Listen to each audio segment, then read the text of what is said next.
बिस्मिल्लाहिर्रहमानिर्रहीम। अस्सलाम वालेकुम। मैं हूं आपका मेजबान साजिद गुंदल। आज 9 अप्रैल है साल 2021। जहांगीर तरीन ने कप्तान पर एतमाद का इजहार करके बाजी पलट दी है। उनके आज इशाये में कौन कौन शरीक हुआ, क्या मनसूबा बंदी हुई, इस पर तफसील से आज वीडियो में बात करेंगे। शरीफ माफिया तरीन के कदमों में कैसे ढेर हुआ, लंदन प्लान क्या था, इस पर आज हम सबसे पहले बात करेंगे।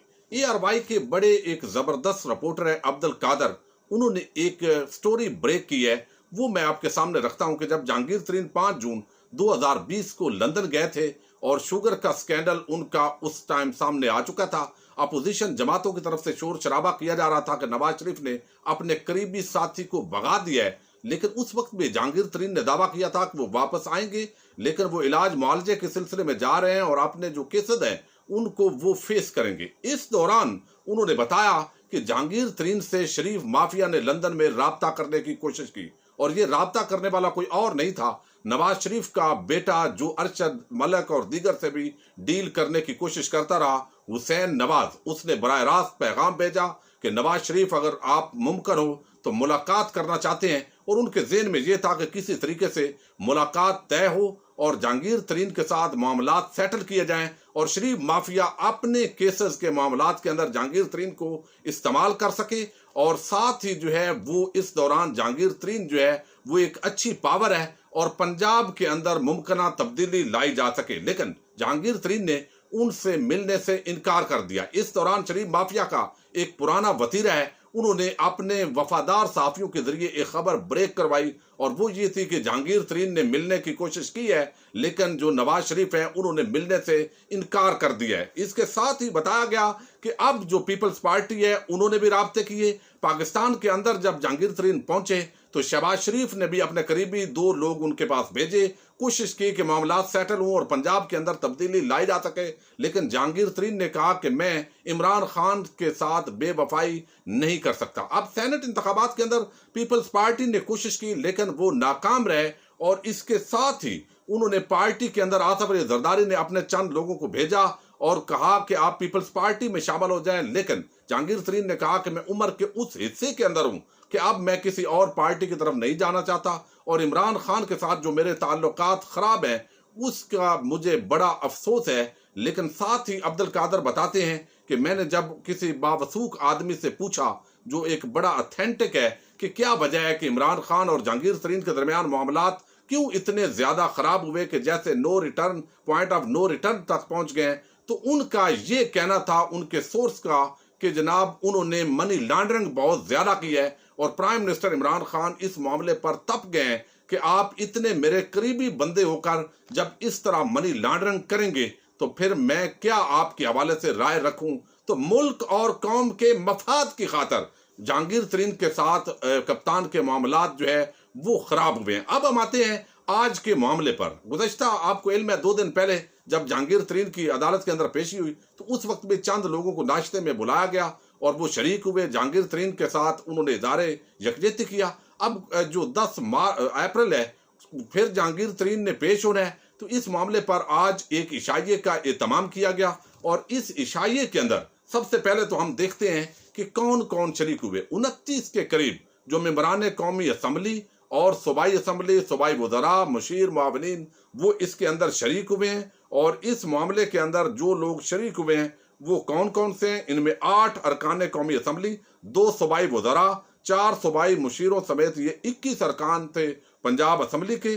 और जराए के मुताबिक इशाये में शिरकत करने वाले अरकान कौमी असम्बली में राजा रियाद, समीउल्लाह, समी गिलानी, रियाद मदारी, ख्वाजा शराद, मुबीन आलम, और इसके मुबीन आलम अनवर, जावेद वड़ाच, गुलाम बीबी बरमाना और गुलाम लाली शरीक है, ये MNS थे। और सूबाई वजीर मलक नौमान लंगड़ियाल, सूबाई वजीर अजमल चीमा ने भी शिरकत की है, जबकि इशाये में सूबाई मुशीर अब्दुल हई दस्ती, अमीर मोहम्मद खान, और इनके साथ जो है वो अमीर मोहम्मद खान के साथ रफाकत गिलानी और फैसल जबवाना भी शरीक हुए हैं। अब जो MPA हैं उनमें खुरम लगारी, असलम बरवाना, नज़ीर चौहान, आसफ मजीद, बिलाल बड़ैच, उमर आफ्ताब, ताहिर रंधावा, जवार बड़ैच, नज़ीर बलोच, अमीन चौधरी, सजाद बड़ैच, समन नईम, इफ्तिखार गोंदल और ओन चौधरी ने भी इशाये में शिरकत की है। अब ये जो ओन चौधरी हैं, आपको इल्म है कि ये बड़े एक PTI के नजरियाती आदमियों में से थे, और इनको वजीर आजम हाउस के अंदर भी बड़ी पजीराई हासिल थी। इमरान खान के ये पर्सनल सेक्रेटरी के तौर पर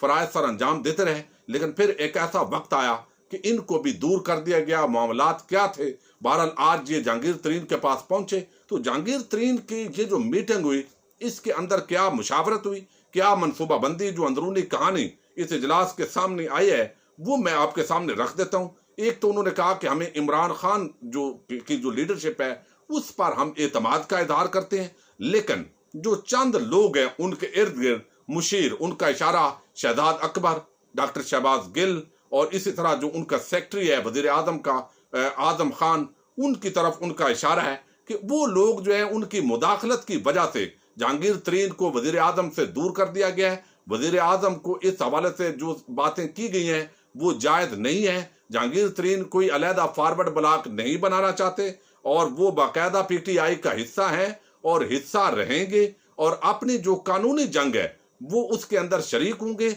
और तमाम जो मेंबरान आज इसके अंदर शरीक हुए हैं उन्होंने ये यकीन दहानी करवाई है कि हम आपसे इजहार यकजहती करते हैं और वजीर आजम तक भरपूर तरीके से, मुनज़्ज़म तरीके से आवाज उठाई जाएगी और हम जहांगीर तरीन के साथ खड़े हैं। और उनका कहना यह है कि पार्टी के अंदर कुछ इंतकामी कार्रवाई हो रही है और ये इंतकामी कार्रवाइयाँ जो है नाकाबिले बर्दाश्त है और पार्टी में फॉरवर्ड ब्लॉक के हवाले से उन्होंने वादे किया है कि कोई इस तरह का ब्लॉक वो ना बनाने का इरादा है। तो एज ए पार्टी जहांगीर तरीन का कहना था कि एज ए पार्टी लोग चूंकि शरीक हुए हैं और उनका भी पीटीआई से ताल्लुक है, तो जिन जिन लोगों को दावत दी गई वो वहां पर शरीक हुए। अब ये तो है एक एंगल जिस तरीके से मामलात बाहर आए। अब इसका दूसरा एंगल ये है कि ये एक प्रेशर के तौर पर भी प्रेशर टूल के तौर पर भी इस्तेमाल किया जा रहा है। ज़ाहिर इदारों के सामने मामलात हैं, FIA मनी लॉन्ड्रिंग देख रहा है, FIA दीगर मामलात देख रहा है, लेकिन एक मामला जो है उसकी मैं भी नहीं समझ सका और कोई नाजरीन में से अगर समझ सके तो वो जरूर बताइएगा। एक FIR का इंदराज हुआ है कि जहांगीर तरीन ने अपने जो शेयर होल्डर्स हैं उनको धोखा दिया है, उनके साथ फ्रॉड किया है, इस पर मुकदमा दर्ज हुआ है। अब जहांगीर तरीन का ये कहना है कि किसी एक शेयर होल्डर ने भी अगर आपसे शिकायत की है तो फिर आप हमसे मुतालबा करें और ये मुकदमा बनता है। अगर किसी शेयर होल्डर ने कोई एतराज ही नहीं किया और हमारे मामलात अगर कंपनी के सही चल रहे हैं तो फिर ये एक इंतकामी कार्रवाई है। बहरहाल इस मामले को मैं दो तरफा मौक़िफ़ के साथ समझ नहीं सका, लेकिन दूसरी तरफ ज़ाहिर है अब ये मामलात तो वादे हैं कि ये एक तरफ जो ऐलान है वो यही इस मरले पर किया गया है कि हम इकट्ठे हैं, हम जहांगीर तरीन के साथ हैं, लेकिन कोई फॉरवर्ड ब्लॉक नहीं बन रहा। वजीर आजम को हम समझाने की कोशिश करेंगे कि ये मामलात आपके इर्द गिर्द चंद लोगों की वजह से खराब हैं और जो गैर मुंतखब लोग हैं ये यहाँ पर पीटीआई के अंदर हावी हो चुके हैं। और आपने देखा कि पहले भी ये पार्टी के अंदर एक जंग चलती रही है कि गैर मुंतखब और मुंतखब अरकान की आपस के अंदर चपकलश रही है। और एक इजलास के अंदर चौधरी गुलाम सरवर ने तो इस हवाले से बहुत ज्यादा जो है वो हाइपर भी हुए, गुस्से का इजहार भी किया था। बहरहाल ये इमरान खान का हौसला और हिम्मत है कि वो तमाम लोगों की बात बड़ी संजीदगी के साथ सुनते हैं और सब अपना इख्तलाफ राय का इजहार भी करते हैं। लेकिन ये जो इतनी ज्यादा पार्टी के अंदर जमहूरियत दी हुई है इसका एक नुकसान भी होता है कि जो बंदा चाहता है वो एक बात करता है, स्टेटमेंट जारी करता है और वो मीडिया के अंदर फिर चलना शुरू होती है और फिर इख्तलाफात की खबरें जो है वो आना शुरू हो जाती हैं। अब ये मामला तो तय है कि जहांगीर तरीन नून लीग और पीपल्स पार्टी के अंदर फिलहाल शामिल होने का कोई इरादा नहीं रखते, लेकिन ये चीज भी यहाँ है कि अगर उनको ज्यादा छेड़ा जाता है, तंग किया जाता है और जब वो समझेंगे तंग आमद बजंग आमद, ये मैसेज आज जो है वो वाज़े तौर पर दे दिया गया है। लेकिन अगर तू कानून के मुताबिक उन्होंने कोई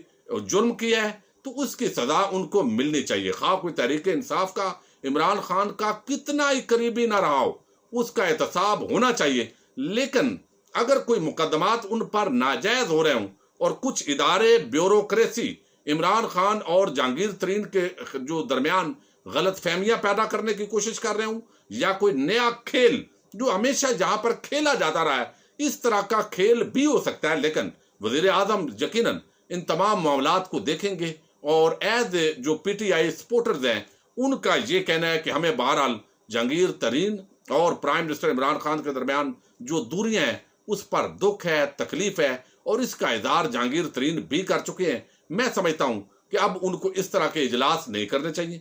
ये एक गलत मैसेज जा रहा है और पार्टी के अंदर पता है कि आपकी बहुत वर्थ है, आपने बहुत कंट्रीब्यूशन की है, कोशिश की है, लेकिन अगर आपने कोई इरेगुलरिटीज की है, कोई क्राइम किया है, तो वो आपको मुल्क के इदारों पर एतमाद करना पड़ेगा।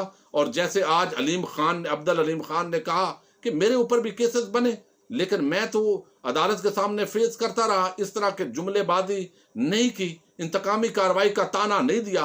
तो जहांगीर तरीन को भी कानून के दायरे में रहते हुए अब इन इदारों को फेस करना है, अपने आप को क्लीन करें। नीट एंड क्लीन होंगे तो उनकी इज्जत जो है वो पीटीआई के अंदर भी और ओवरऑल भी अवाम के अंदर और ज्यादा इजाफा होगा। अगर वो शरीफ माफिया का जो नक्शे कदम है, विक्टिम ब्लेम, अपने आप को वो डिफेंड करने तक का तो हक रखते हैं, मीडिया के अंदर गुफ्तगू भी कर सकते हैं। जो इदारों ने उन पर इल्जामात लगाए हैं उस पर अदालत के अंदर और बैर ये उनका राइट है, वो गुफ्तगू करें। लेकिन जब पार्टी मामलात और हुकूमत के हवाले से वो बात करेंगे तो ये उनके लिए जो है मैं समझता हूँ अच्छा नहीं है। बहरहाल ये एक लेटेस्ट सिचुएशन है। अच्छी बात है कि कप्तान पर उन्होंने एतमाद का इजहार किया है और जो शकूक व शुबहात एक दफ़ा बहुत ज़्यादा हाइप क्रिएट हो रही थी उसके अंदर जो धूल है वो बैठना शुरू हुई है। अपने मेज़बान साजिद गुंदर को नेक्स्ट वीडियो तक के लिए इजाज़त दीजिए। अल्लाह हाफिज़।